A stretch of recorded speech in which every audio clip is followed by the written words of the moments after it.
3.5 വർഷം മുമ്പ് നടന്ന ആവേശകരമായ വോട്ടെണ്ണലിൻ്റെ ആ ത്രിൽ ഇന്നും മനസ്സിൽ നിന്ന് പോയിട്ടില്ല. 15 റൗണ്ടിലും പിന്നിൽ നിന്ന ശേഷം BJPയെ കീഴടക്കിയ UDFിൻ്റെ വിജയം.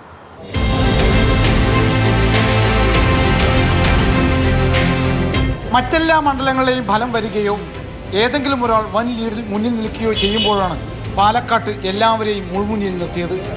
BJPയുടെ നിയമത്തെ അക്കൗണ്ട് പൂട്ടിയപ്പോൾ പാലക്കാട്ട് തുറക്കുമോ എന്നായിരുന്നു ആകാംക്ഷ.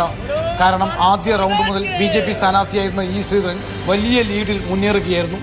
ഷാഫി പറമ്പിലിൻ്റെ ഉറച്ച വോട്ടുകളായി കരുതിയിരുന്ന കൽപ്പാത്തിയിലും മണപ്പുളിക്കാവിലുമൊക്കെ BJP വൻ ലീഡ് നേടി.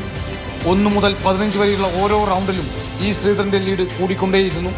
BJPക്കാരുടെ പ്രതീക്ഷ പാലക്കാട്ട് മാത്രമായി കേന്ദ്രീകരിച്ച സമയം പാലക്കാട് നഗരസഭയിലെ വോട്ടുകൾ എണ്ണിക്കഴിയാറായപ്പോൾ ഒരു ഘട്ടത്തിൽ മെട്രോമാൻ്റെ ലീഡ് 10,000 കടന്നു.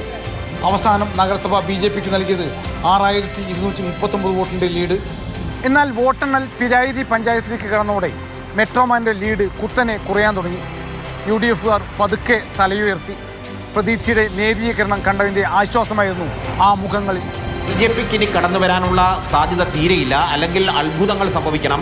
BJPയുടെ സ്വാധീന മേഖലയായിരുന്ന പാലക്കാട് മുനിസിപ്പാലിറ്റി കൂടി കടന്നതോടെ അവരുടെ മുന്നേറ്റം അവിടെ തൽക്കാലത്തേക്ക് അവസാനിച്ചു.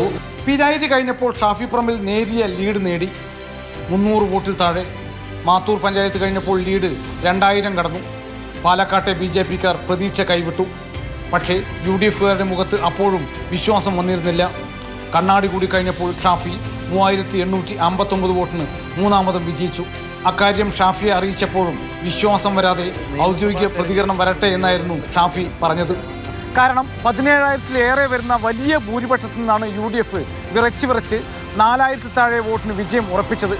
കഴിഞ്ഞ തവണ ചിത്രത്തിലെ ഇല്ലായിരുന്ന LDF ഇത്തവണ ശക്തമായി രംഗത്തുണ്ട്.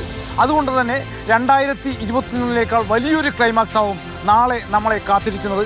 G. പ്രസാദ് കുമാർ, മാതൃഭൂമി ന്യൂസ്, പാലക്കാട്.